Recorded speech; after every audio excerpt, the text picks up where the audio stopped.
राकेश।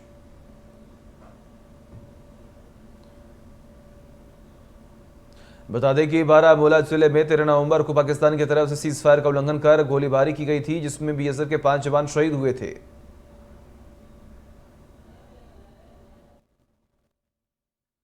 पश्चिम बंगाल के आसनसोल जिले के एक गांव में भीषण सड़क हादसा हुआ। आग लग गई, जिसमें लाखों के नुकसान की आशंका है। गनीमत रही कि इस हादसे में कोई हताहत नहीं हुआ। आग लगने की सूचना मिलने के बाद दमकल की टीम मौके पर पहुंची और कड़ी मशक्कत के बाद आग पर काबू भी पा लिया गया।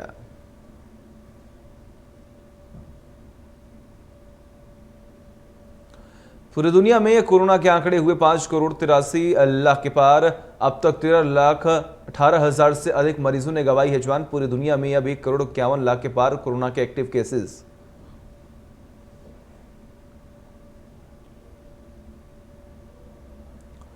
अमेरिका में कोरोना ने जमकर मचवाई तबाही। कुल मरीजों की संख्या हुई 1,12,00,000 के पार। अब तक 68,91,000 से मरीज हो चुके हैं स्वस्थ।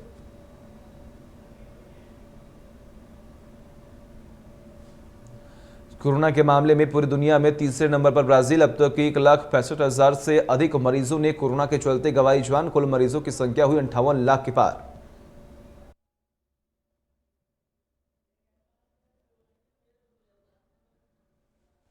रूस में कोरोना के मरीजों की लगातार बढ़ रही संख्या। कुल मरीजों की संख्या हुई 19,03,000 के पार। अब भी 4,44,000 से ज्यादा केस एक्टिव। 32,834 मरीजों की मौत।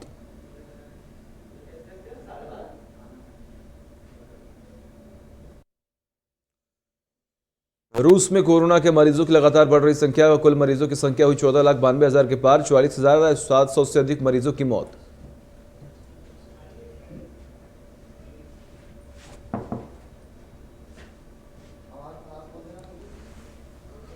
फ्रांस में भी लगातार बढ़ रहा कोरोना संक्रमण। सामने आए 19,54,000 से ज्यादा मरीज। अब भी 17,71,213 के केसेस एक्टिव।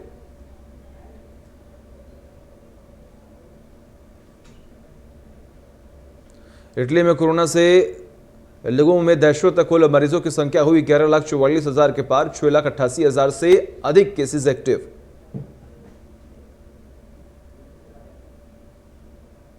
देश में 24 घंटे में 4,000 से अधिक यानी कि 41,658 नए केस मिले। 449 मरीजों की मौत। 88,14,000 से अधिक संक्रमित केसेस। 4,80,000 से ज्यादा केस एक्टिव।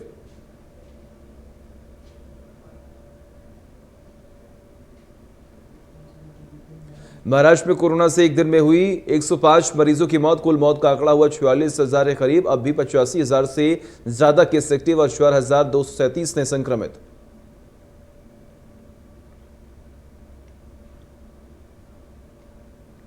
कर्नाटक में कोरोना के से लोगों का बुरा हाल। 24 घंटे में सामने आए 2,154 नए केस। कुल मरीजों की संख्या हुई 8,60,000 के पार।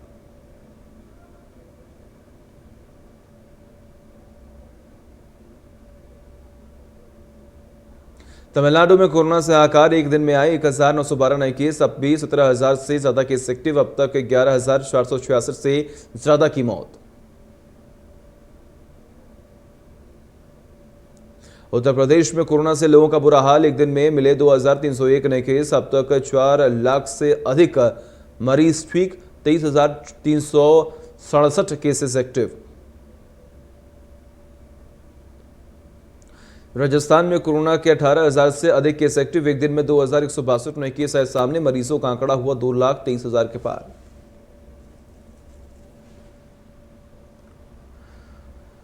दिल्ली में लगातार बढ़ रहा कोरोना का संक्रमण। 24 घंटे में सामने आए 7,340 नए केस। 96 लोगों की मौत। 44,000 से ज्यादा केसेस एक्टिव।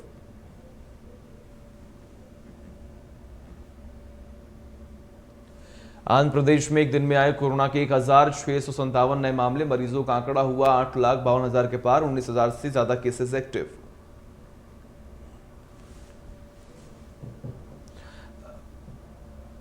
हरियाणा में लगातार बढ़ रहा कोरोना का संक्रमण। 24 घंटे में सामने आए 2,118 नए केस। 5 लोगों की हुई मौत। 19,000 से ज्यादा केसेस एक्टिव।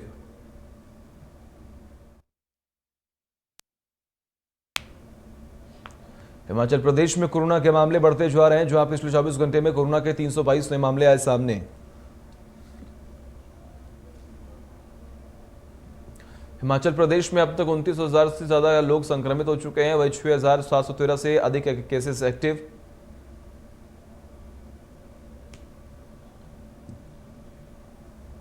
चंबा में कोरोना का कहर लगातार बढ़ता जा रहा। चंबा में 1500 के पार कोरोना के मामले हो चुके हैं। बीती रात चंबा में एक और कोरोना विस्फोट हुआ। कुल 60 कोरोना के मामले आए सामने। वही चंबा में कोरोना के कारण 21 मौत के मामले आए सामने। इसी के साथ चंबा में कुल मामलों की संख्या हुई 1551। एक्टिव केस 304 हुए। रिकवर हुए केसेस 1223।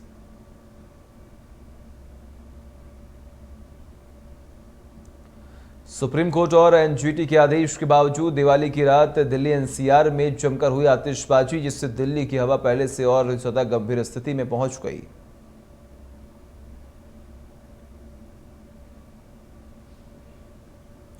दिवाली की रात हुई आतिशबाजी के चलते दिल्ली का एयर क्वालिटी इंडेक्स गंभीर श्रेणी में जो पहुंचा। कई इलाकों में एयर क्वालिटी इंडेक्स 999 तक पहुंच गया। प्रदूषण की स्थिति में निपटने के लिए उत्तरी दिल्ली नगर निगम ने आधी रात में सदर बाजार इलाके में पानी का छिड़काव भी किया।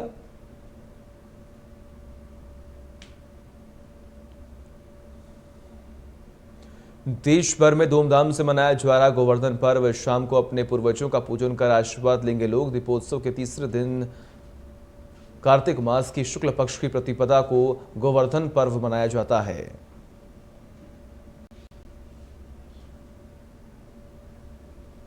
गोवर्धन को अन्नकूट पूजा भी कहते हैं। इस दिन भगवान श्री कृष्ण ने इंद्र की पूजा की बजाय गोवर्धन की पूजा शुरू करवाई थी। इस दिन गोबर से घर के आंगन में गोवर्धन पर्वत के चित्र बनाकर पूजन किया जाता है।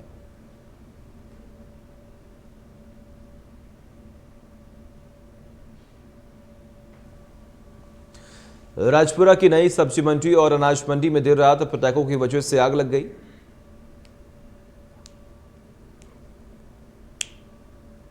वही रामा फूड एजेंसी में लगी आग पर दमकल कर्मियों ने काबू पाया। हालांकि इस हादसे में किसी की जान का नुकसान नहीं हुआ, लेकिन आग लगने से लाखों रुपए का नुकसान बताया जा रहा है।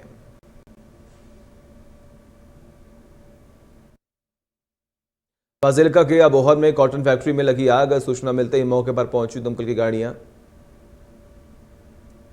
व दमकल कर्मियों ने आग पर काबू पाया। हालांकि हादसे में कोई हताहत नहीं हुआ, लेकिन लाखों रुपए का नुकसान बताया जा रहा है।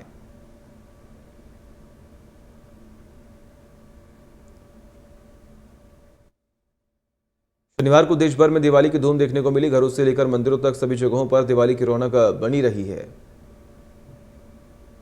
पूरा देश रंग बिरंगे लाइटों की रोशनी से जगमगा रहा है। कोरोना महामारी के बीच भी लोग जश्न में डूबकर एक दूसरे को मिठाई बांटते हुए और बधाई देते हुए नजर आ रहे हैं। देश प्रदेश में पराली के धुएं से बढ़ रहे प्रदूषण को देखते हुए पंजाब के मुख्यमंत्री कैप्टन अमरिंदर सिंह ने प्रदेशवासियों को दिवाली की शुभकामनाएं दी।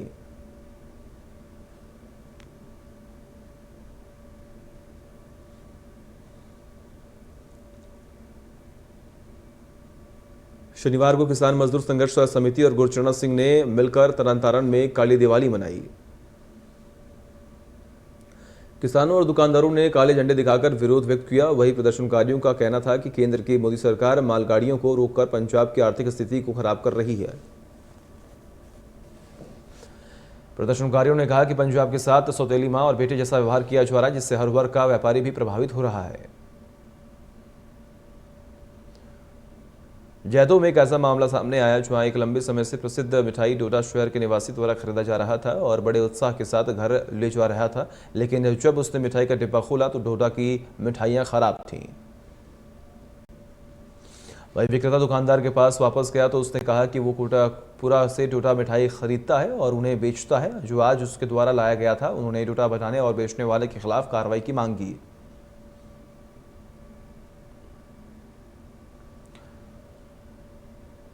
श्री मुक्तसर साहिब में पिछले कई दिनों से अवैध रूप से पटाखे का कारोबार लगातार चल रहा था। वहीं इसी के चलते कानून व्यवस्था पर भी कई सवाल किए जा रहे थे। वहीं अब इस पूरे मामले को लेकर काफी सख्ती भी बरती जा रही है। श्री मुक्तसर साहिब की पुलिस ने देर रात स्थानीय तुलसीराम स्ट्रीट में अवैध रूप से चल रहे थोक पटाखा व्यापारियों के गोदामों में छापेमारी की। इस छापेमारी में पुलिस ने पटाखे भी बरामद किए और सूत्रों के हवाले से पता चला कि इन गोदामों में से पुलिस ने महज 5% पटाखे ही जब्त किए हैं। वहीं श्री मुक्तसर साहिब के प्रभारी इंस्पेक्टर मोहनलाल ने छापेमारी की तस्दीक करते हुए बताया कि मामले में जांच की गई है और योग्य कानूनी कार्रवाई की जाएगी।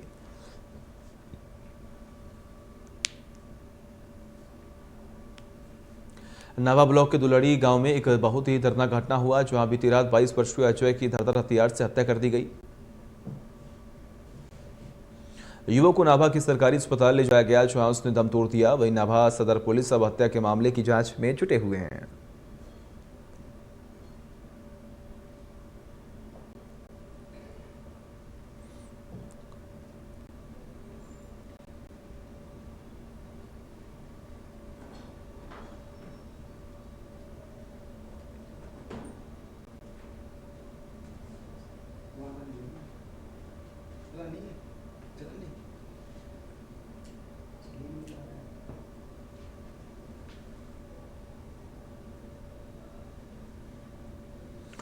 श्री मुक्तसर साहिब में फिर एक बार दलित उत्पीड़न का मामला आया सामने। गांव दोदा में एक दलित महिला को उसके बालों से पकड़कर घसीटा गया और उसके साथ मारपीट भी की गई।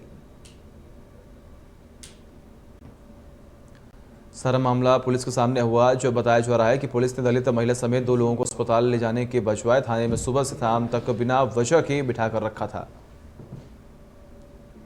वह इस मामले की सारी वारदात तस्वीरों में कैद हुई। पुलिस ने इस मामले में सिर्फ मुख बहादिर होकर तमाशा देखता रहा।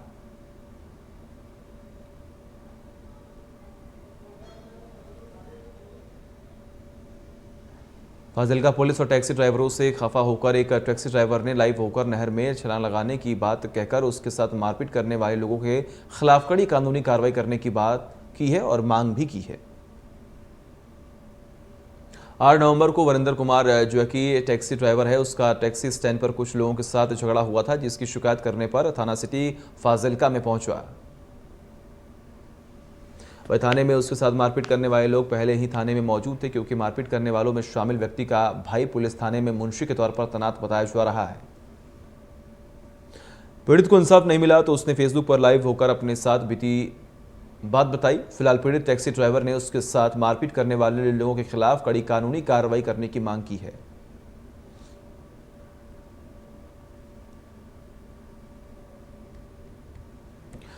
श्री मुक्तसर साहिब में पुलिस के दावों की निकली हवा। सिरफिरे युवक ने घर में घुसकर किया युवती पर तेजधार हथियार से हमला। वही घायल युवती को नजदीकी अस्पताल में कराया गया भर्ती, जहां उसकी हालत बेहद गंभीर बताई जा रही है। फिलहाल पुलिस ने आरोपी के खिलाफ मामला दर्ज कर लिया है और आगे की कार्रवाई शुरू कर दी गई है। जांच लगातार जारी है। श्री मुक्तसर साहिब में बदमाशों के हौसले बुलंद होते जा रहे हैं, जहां कुछ हथियारबंद बदमाशों ने एक शख्स से कार छीनने की पूरी कोशिश की है। वही कोशिश में नाकामयाब बदमाशों ने शख्स पर फायरिंग कर दी और मौके से भागने में सफल हो गए। हालांकि फायरिंग शख्स घायल। फिलहाल घायल शख्स को अस्पताल में भर्ती करा दिया गया, जहां उसका इलाज चल रहा है। वही पुलिस ने बदमाशों के खिलाफ मामला दर्ज कर लिया है और अब कार्रवाई शुरू कर दी गई है। गुरदासपुर के कलेर गला गांव में जमीन विवाद को लेकर फायरिंग हुई, जिसमें 2 लोगों की मौके पर ही मौत हो गई। फिलहाल पुलिस ने मामला दर्ज कर लिया है और जांच शुरू कर दी है।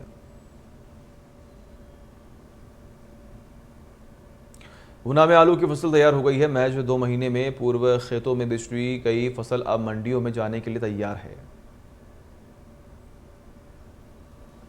जिले के लगभग सभी किसानों ने फसल को खेतों से निकालने के लिए श्रमिकों को लगा दिया है। पिछले कुछ सीजन में किसानों को रुलाने वाली आलू की फसल इस बार उनके चेहरे पर मुस्कान लेकर आई है।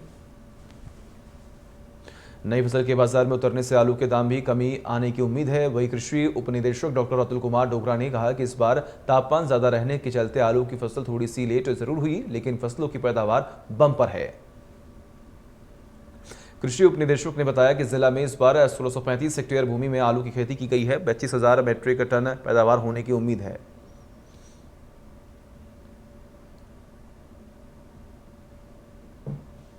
ऊना में जिला सचिवालय के पास एक कार अनियंत्रित होकर दुकान में जा घुसी। इस दौरान दुकान के बाहर खड़ा दुकानदार का बेटा घायल हो गया। वहीं घायल को नजदीकी अस्पताल में भर्ती भी करवा दिया गया, जहां उसका इलाज लगातार चल रहा है। हादसे में दुकान के बाहर रखा सारा सामान भी खराब हो गया। वहीं पुलिस टीम ने घटनास्थल का मुआयना कर मामले की जांच शुरू कर दी और एसएचओ ऊना सदर गौरव भारद्वाज ने बताया कि पुलिस ने मामला दर्ज कर लिया है और आगामी कार्रवाई शुरू कर दी है।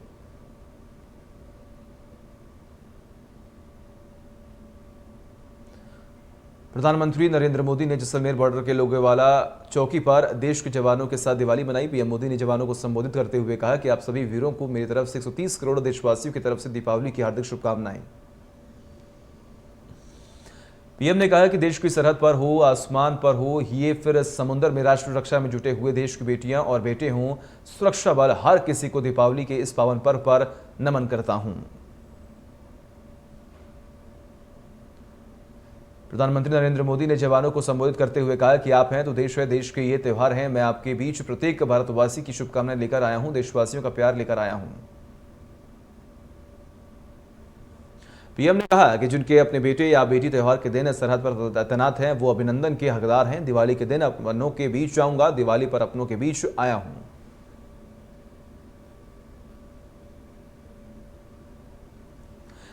पीएम ने कहा कि आप भले ही बर्फीली पहाड़ी पर रहें या फिर रेगिस्तान में, मेरी दिवाली आपके बीच आकर पूरी होती है। आपके चेहरे की रौनक देखता हूं तो मेरी खुशी बढ़ जाती है।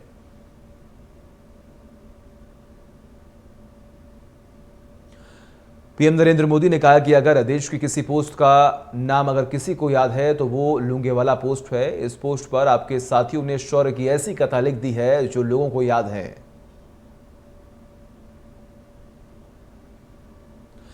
पीएम नरेंद्र मोदी ने कहा कि आपके शौर्य को नमन करते हुए भारतवासी मजबूती से खड़े हैं। भारत आज सुरक्षित है क्योंकि भारत के पास सुरक्षा करने के लिए आप जैसे बेटे बेटियां हैं। जब भी जरूरत पड़ी है, भारत ने दिखाया है कि उसके पास ताकत भी है और राजनीतिक इच्छा भी है।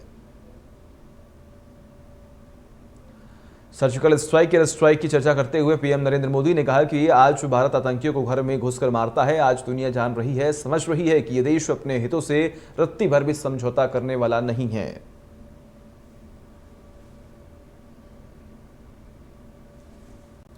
पीएम ने चीन का नाम लिए बिना कहा कि आज पूरा विश्व विस्तारवादी ताकतों से परेशान है। भारत की रणनीति साफ है। आज का भारत समझने और समझाने की नीति पर विश्वास करता है, लेकिन अगर हमें आजमाने की कोशिश की तो जवाब भी उतना ही प्रचंड मिलेगा। पीएम ने कहा कि सीमा पर रहकर आप तो जो त्याग करते हैं, तपस्या करते हैं, वो देश में एक विश्वास पैदा करता है। यह विश्वास होता है कि मिलकर बड़ी से बड़ी चुनौती का मुकाबला किया जा सकता है। बिहार विधान परिषद की 8 सीटों में से जेडीयू, बीजेपी और भाकपा ने 2-2 सीटों, कांग्रेस ने एक और सीट पर निर्दलीय उम्मीदवार ने जीत दर्ज की है। राज्य विधान परिषद ने इन 8 सीटों के लिए पिछले महीने चुनाव हुआ था। बिहार विधान परिषद के शिक्षक एवं स्नातक निर्वाचन क्षेत्रों के इन 4 सीटों के मतगणना का काम बृहस्पतिवार को शुरू हुआ था, जो शुक्रवार की देर रात समाप्त हुआ। सोना खरीदने पर अब ग्राहकों को ठगी होने की चिंता नहीं रहेगी। केंद्र सरकार अगले साल से एक नया ऐसा नियम लागू करने जा रही है जिसके बाद आपको 100% शुद्ध सोने की आभूषण मिलेंगे। गोल्ड ज्वेलरी पर अनिवार्य हॉल मार्किंग 1 जुलाई 2021 से लागू होगी। पहले यह नियम 15 जनवरी 2021 से लागू होना था। दरअसल ज्वेलर्स को BIS के तहत एक तय समय के अंदर खुद को रजिस्टर्ड करना था, लेकिन काफी ज्वेलर्स वक्त पर खुद को रजिस्टर्ड नहीं करवा पाए। ज्वेलर्स ने सरकार से गाइडलाइंस और डेडलाइन को बढ़ाने की मांग की। सरकार ने डेडलाइन को उस समय बढ़ाकर 1 जून 2021 कर दिया था। ज्वेलर्स की दलील थी कि इतने कम वक्त में मौजूदा स्टॉक को लिक्विडेट करना आसान नहीं है।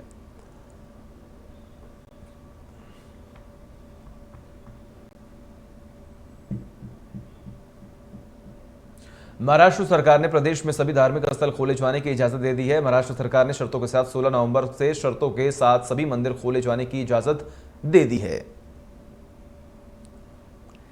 मंदिरों में पहुंचने वाले दर्शनार्थियों को सरकार की ओर से जारी गाइडलाइंस का पालन करना होगा। मंदिरों में मास्क पहनकर ही जाने की इजाजत दी जाएगी। ऑस्ट्रेलिया दौरे पर कई भारतीय टीम और सहयोगी स्टाफ कोरोना वायरस जांच में नेगेटिव पाए गए। टीम इंडिया ने वहां अभ्यास भी शुरू कर दिया है।